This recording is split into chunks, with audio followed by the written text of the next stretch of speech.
트럼프 미국 행정부가 국제법 위반 논란에도 베네수엘라를 공습해 마두로 정권을 축출하면서 덴마크령 그린란드를 둘러싼 긴장감도 고조되고 있습니다. 트럼프 대통령이 베네수엘라 침공 직후 현지 언론과 인터뷰에서 그린란드 점령 의사를 다시 한번 강조했기 때문입니다. 트럼프 대통령은 현지 시간 4일 공습 직후 애틀랜틱 매거진 인터뷰에서 안보를 위해서라도 그린란드가 절대적으로 필요하다고 발언했습니다. 트럼프 대통령 최측근인 스티븐 밀러 백악관 부비서실장의 아내 케이티 밀러도 비슷한 시각 소셜미디어에 성조기로 뒤덮인 그린란드 지도를 올려 고시라고 적었고, 에스페르 밀러 쇠렌센 덴마크 주재 미국 대사는 이 게시물을 공유했습니다. 최근 그린란드 특사로 임명된 제프 랜드리가 트럼프 대통령의 베네수엘라 공습 작전을 공개 환영한 것도 불안감을 키웠습니다. 그는 지난달 21일 특사 임명 당시 그린란드를 미국의 일부로 만드는 자리를 맡게 돼 영광이라고 말하기도 했습니다. 이런 미국의 움직임에 덴마크도 곧바로 반발했는데 메테 프레데릭센 덴마크 총리는 성명을 내고 미국은 덴마크 왕국을 구성하는 세 곳 중 어느 곳도 자국 영토로 편입할 권리가 없다고 말했습니다. 우르줄라 폰 데어 라이엔 EU 집행위원장이 덴마크와 그린란드 국민과 전적으로 연대한다고 밝히는 등 EU도 사태를 예의주시하고 있습니다. 광물과 석유, 천연가스 자원이 풍부한 그린란드는 300년간 덴마크 지배를 받다가 1953년 식민지 관계를 청산하고 덴마크 본국 일부로 편입됐습니다. 지금은 자치권을 인정받으며 외교와 국방을 제외한 모든 정책 결정권이 있습니다. 주민 다수는 덴마크로부터 독립을 원하면서도 미국 영토로 편입되는 것에는 반대하는 입장입니다. 트럼프 대통령은 재집권 이후 그린란드를 점령하겠다는 야욕을 공개적으로 드러내왔습니다. SBS 김민정입니다. 이번엔 워싱턴으로 가보겠습니다. 이한석 특파원, 트럼프 정부는 연일 이 그린란드에 대한 야욕도 드러내고 있는데 정말 이 그린란드도 무력으로 빼앗겠다는 건가요? 네, 마두로를 축출한 이후에 군사력 동원을 시사하는 발언이 잇따르고 있는 건 사실입니다. 이 최측근이죠. 스티븐 밀러 백악관 부비서실장이 그린란드를 두고 미국과 군사적으로 싸우려는 나라는 없을 거다 이런 말을 했고요. 이번에는 백악관이 로이터 통신의 질의에 다양한 옵션이 있는데 미군을 활용하는 건 최고 사령관의 선택지 중 하나다라고 말을 했습니다. 하지만 이 군사력 동원 언급은 이 덴마크를 협상 테이블로 끌어내기 위한 압박이라는 해석도 나옵니다. 특히 이 마코 루비오 국무장관이 의회 비공개 브리핑에서 의원들이 그린란드를 침공할 거냐고 물어봤더니 트럼프 행정부의 목표는 그린란드 매입이 아니다라고 부인을 하면서 압박 차원이라고 설명했다는 겁니다. 그럼 이렇게 그린란드에 집착하는 이유는 뭔가요?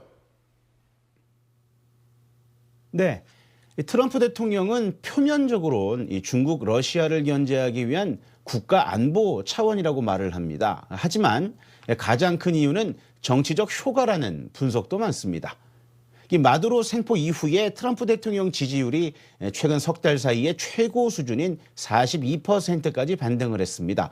하지만 트럼프의 좌충우돌 행보에 대한 비판이 공화당 내에서도 나오고 있고, 이를 저지하기 위한 미 상원의 전쟁 권한 결의안 표결도 이번 주에 예고돼 있습니다. It has nothing to do with drugs coming to the United States. When the United States engages in this kind of regime change and so-called nation building, it always ends up hurting the United States. 또 이번 중간 선거에서 민주당이 이 하원을 장악할 경우에는 탄핵 정국이 열릴 것을 트럼프는 우려하고 있는데요. 트럼프 대통령 입장에선 그린란드 병합 같은 역사적 업적을 앞세워서 반등의 계기로 삼겠다는 정치적 노림수도 있다고 봐야 할 것 같습니다. 지금까지 워싱턴에서 전해드렸습니다.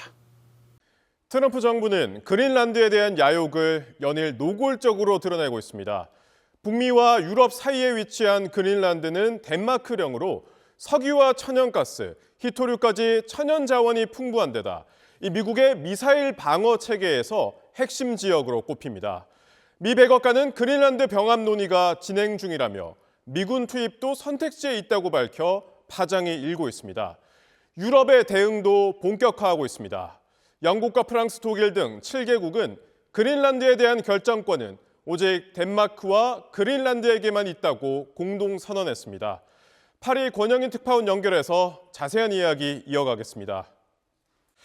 자, 권 특파원, 일단 덴마크와 그린란드의 반응이 궁금한데요. 네, 오랜 동맹인 미국이 그린란드를 노골적으로 탐내자 덴마크는 당혹스러움을 감추지 못하고 있습니다. 프레데릭센 총리는 미국이 그린란드를 침공하면 안보 체제, 즉 미국과 유럽의 나토 체제가 끝나는 것이라고 반박을 하고 있습니다. 미국 규탄 시위도 벌어지기 시작했는데요. 덴마크는 일단 루비오 미 국무장관에게 긴급 면담을 요청했습니다. 그러면서 지난해에도 계속 면담을 제안했는데 미국에서 답이 없었다는 사실을 공개하면서 초조함을 드러내고 있습니다.